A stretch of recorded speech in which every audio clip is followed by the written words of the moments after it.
Hey, what's up everyone? It's Marion Wallace with Restoring Ghettos Forgotten, and I'm here with a short conversational piece about making sure our energy is clean and our thoughts are positive.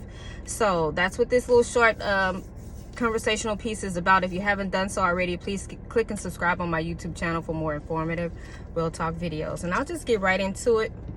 I've been off of here for about 30 days and like a month, and I tell you that time away had been so peaceful and stress-free. It allowed me to really dig deep inside myself to try to fix some things about myself that I wasn't that proud of, and some things that I just needed to work out internally, like inside. And so God dealt with me on some issues, and he's really been helping me. I was having a problem with overthinking. I've been an overthinker my whole life, but it takes away your peace. So I wanted that part of me to be healed and to at least get better. And so I can say, with the time away from social media, I was able to read a couple of books, or read some books over again. I've had a couple books that I've read. One is called Healing the Shame That Binds You by Tom Bradshaw, and then there's another one about safe people, and I want to say that one is about that's from Dr. Henry Cloud. But I read those two over again, and then I read another one that a friend had let me borrow by T.D. Jakes. And so I've just been reading and studying and trying to do some inner work, because I mean, we always need to be working on ourselves. So that's what my time away was for, and I have to say that it was productive time away. I mean, I really was productive in my business life and in my personal life. And so sometimes we all need those mental breaks. We need to take some time away and really take care of ourselves. So that time was really beneficial to me. So I'm back though. I'm back because I've had some people tell me that they've missed some of my videos, and that because I have a voice, then I kind of have an accountability or responsibility to try to encourage and empower people that are like-minded like myself. I know a lot of people can't get much, maybe they can't gain anything from my messages, but there are more people than not that can. So that's why I'm back. I'm back here to try to encourage other people to a higher state of being. Okay, I'll jump right into it. Making sure we clean our energy and making sure our thoughts are more positive takes a lot of work in a world that's so dark. This world it could be a little dark sometimes. So we have to really work hard and be adamant about making sure we clean our energy. And what I mean by that, I like to share personal things about my life, because my life is an open book, because my life is a I use my life as a testimonial to help other people, but I'm trying to see what exactly I want to share. But I guess I'll go ahead and share it. Something happened to me actually last night,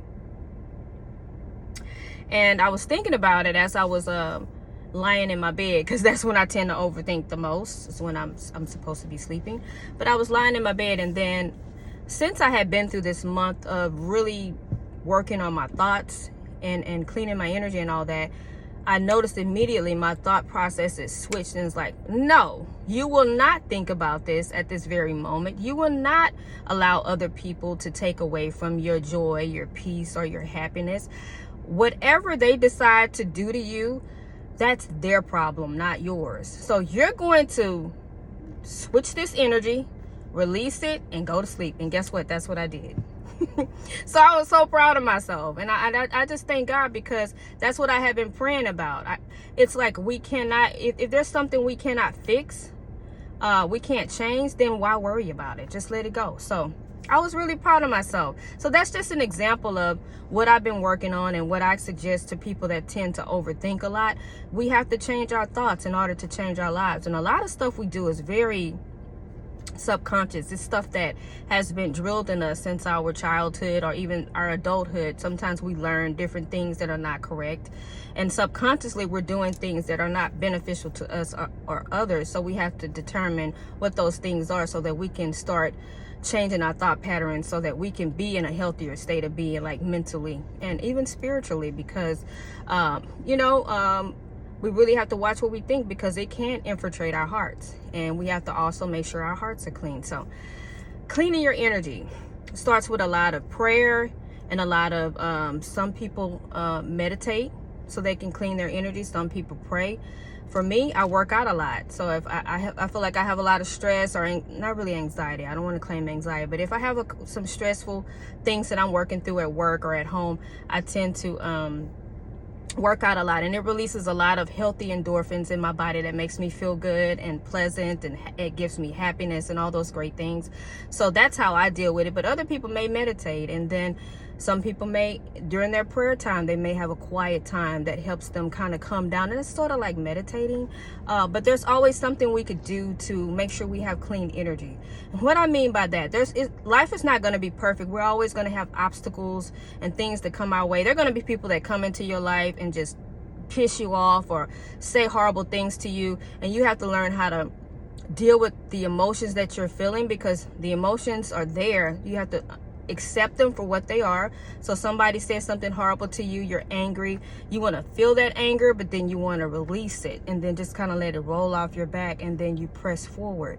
And that's how we keep our energy clean, because if we hold on to that anger, guess what? We're walking around all day boggled down with anger, and we can't really effectively deal with our day angry all day, and then you're taking it out on people that hasn't done anything to you. So that's what I mean by making sure we keep our energy clean. That's a prayer that I've added into my prayer time. I have prayer time every morning in my prayer closet, and now I've added to my prayer list is the Lord, just please help me keep my energy clean. When I feel negative energy, or when someone hurts me, or someone disappoints me, angers me, Lord, help me to be able to release that energy quickly, because I have a purpose and I have too much to do in my life to allow other people to take from that. So I'm really working on that, and I encourage you guys to do the same thing. Don't let nobody come mess up your day. You know, you woke up this morning, you're happy, you're blessed, your heart is full of gratitude, you're smiling, and then some person is gonna come along and just be a sourpuss. Like, you don't want them to affect your day. So you just got to see it for what it is, feel the emotion, release it, and keep it moving. So that's how I recommend we can keep our energy clean, by meditation, prayer, working out, whatever that's positive to help us clean our energy. Let's try to do those things. And having a positive mindset. I was talking about this not that long ago with someone, and I was saying to her, we have to really make sure our perception of life is positive and healthy. What I mean by that is that sometimes we have this filter over our eyes, or over our spiritual self, our heart. Our human condition may be kind of cloudy because of some of the things we've been through, and so we tend to handle people based off our perception of life, or some of the traumas or the pains that we've experienced. And so we don't really handle people correctly if that's how we're operating. So we have to really make sure we've let go of a lot of the past junk that's been inside of us, so that we can handle people correctly. And what I mean by that is we have to change our perceptions on life. Our perspective needs to be a lot more positive, and how we do so is that we have to ask ourselves, does everybody that enter into our lives mean us harm? Does everybody enter in our lives trying to take something from us, or trying to bring about pain? And not everybody's going to be that way. And if everybody walks into your life is doing that to you, then you have to ask yourself why. You have to ask yourself, why are you attracting these people? But I don't believe that. I believe there's good people out there. I believe there's bad people out there. But for the most part, I believe there are people out there that are innately good and want to have good fellowship and good engagement with other people in a positive manner. So then we have to give people the benefit of the doubt, and we have to approach the friendship in a positive manner by cleaning the slate. Like, that person doesn't have to pay for what your ex did, or that person doesn't have to pay for what your friend, your used to be friend did. That person doesn't have to pay what your father did or what your mother did. That person should start off with a clean slate, and therefore building trust and friendship and all these great things. But you don't start off saying, okay, I wonder what she wants from me. What does she want from me? Or what does he want from me? Everybody comes to take. if that's how you see things, that's exactly the energy you're putting out. That's exactly what you're going to get back. So I'm looking at people more positively nowadays, and I'm trying to see, first of all, where I can add to their lives, and then secondly, where they can add to mine. But normally I'm trying to seek out what I can add to them. And then if we have a mutual friendship, a reciprocity, if we have that, then that person's going to add to my life as well, and then we're going to fulfill each other in that manner, because we're not here just to take, we're also here to add and give to each other.